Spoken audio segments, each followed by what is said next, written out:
That's Gautama, the recluse, the one to whom we formerly attended. So it is. The one who gave up his austerities. All right.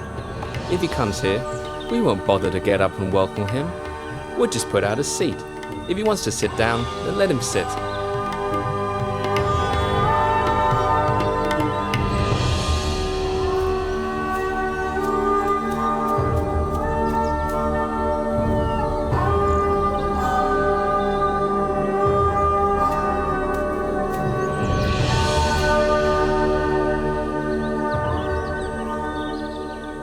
Look, we're so glad to meet with him again that we've forgotten our agreement to show no interest.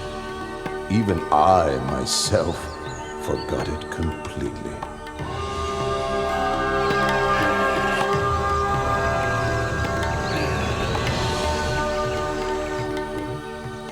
Recluse Gautama, what leads you to visit us here in this forest?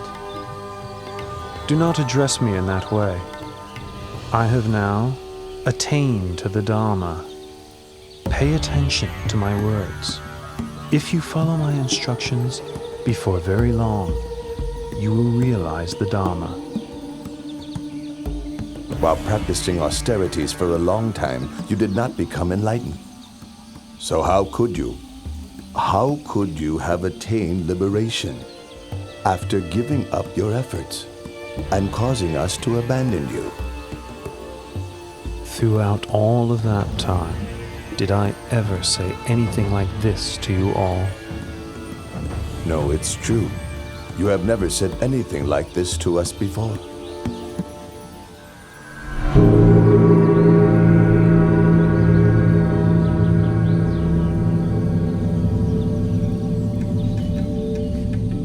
Entangling oneself in sensual indulgence, tormenting one's body with hardship and pain, these are ways a renunciant should not undertake, for they stray from the path of enlightenment. The middle way, that is the noble eightfold path, is the practice that leads to Nibbana.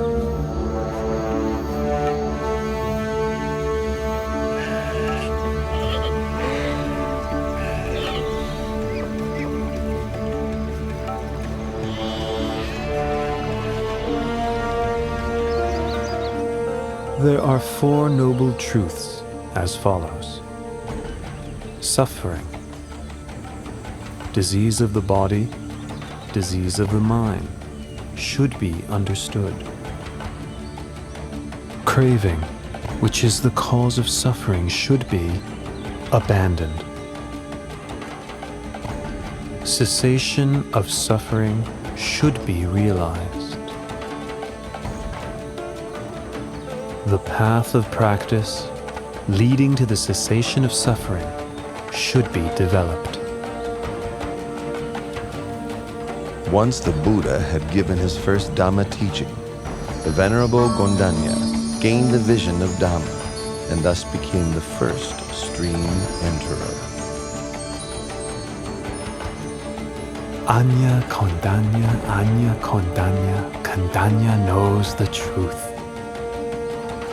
Lord Buddha, please grant me ordination as a Buddhist monk.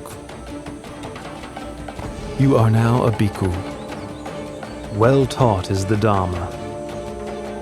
Practice the holy life and put an end to suffering.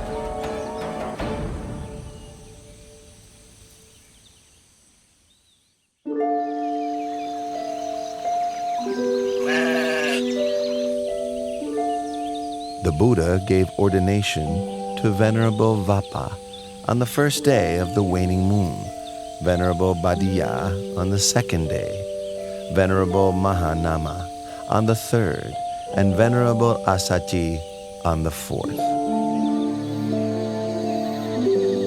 On the fifth day of the waning moon of the 8th lunar month, the Buddha gave the teaching known as the Anattalakkhana Sutta. The 5 groups that we take as a self are as follows. Body, feeling, pleasant, unpleasant, and neutral. Perception and memory. Mental formations. sense consciousness, awareness of mental impressions. These 5 aggregates are not me, not him or her, not mine, not his or hers, not myself, not his or herself. All these things are impermanent and insubstantial. It is their nature to arise, persist for a while, and then pass away. After listening to the teaching, each of the Pankavaggiya attained to arahantship.